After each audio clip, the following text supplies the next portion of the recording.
ঝাঁপি দীপকে বলছে, আমি আজকে তোমার নামে পুজো দেব, বাড়িতে ব্রত রেখেছি, পারলে বাড়ি থেকে বেরিও না কোথাও। ঠাম্মি বলছে, হ্যাঁ, এই ব্রত স্বামীকে সবসময় স্ত্রীর পাশে পাশে থাকতে হয়, অনেক নিয়ম কানুন আছে। দীপ রনিতকে বলছে, তুই পারলে ইনকাকে একটু দেখে রাখিস, আমি স্নান করে এক্ষুনি আসছি, আমি স্বামী হিসেবে আমার কর্তব্য ঠিক পালন করব। এদিকে দীপের মা মনে মনে বলছে, আমার ছেলেকে ঝাঁপি এমনভাবে হাত করে নিয়েছে যে ও আজকে বাড়িতেই থেকে গেল, ইনকার কাছে গেল না। দীপের মা ইনকাকে ফোন করে বলছে, দীপ কিন্তু তোমার হাতছাড়া হয়ে যাবে, তুমি কিছু একটা করো, ঝাঁপি ওকে হাত করে নিয়েছে। এদিকে দীপ রেডি হয়ে পুজোর ওখানে চলে এসেছে। ঝাঁপি তখন বলছে, পুরোহিত মশাই বলেছে আমাদের একসাথে ঘট স্থাপন করতে হবে আর নৈবেদ্যে সাজাতে হবে। দীপের মা তখন মনে মনে ভাবছে, ঝাঁপি তো দীপকে নিয়ে পুজোয় বসে গেল, ইনকাটা করছে কি? রোহিত মশাই তখন দীপকে বলে যে তুমি ঝাঁপি মায়ের ডান কোণাটা ডান হাত দিয়ে স্পর্শ করে থাকো। তখন ইনকা দীপকে ফোন করে বলে যে সে বাথরুমে পড়ে গেছে।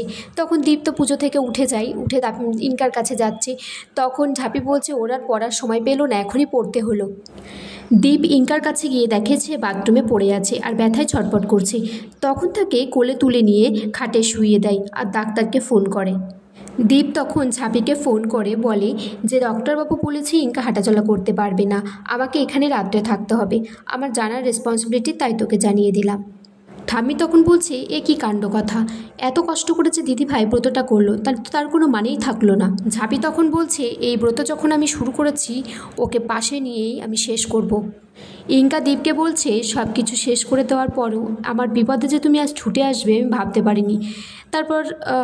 তারপর দীপ ইনকাকে খাইয়ে দিচ্ছে। তখন সেখানে ঝাঁপি আসে আর একটা নকল টিকটিকি নিয়ে ইনকার গায়ে ছুঁড়ে মারে।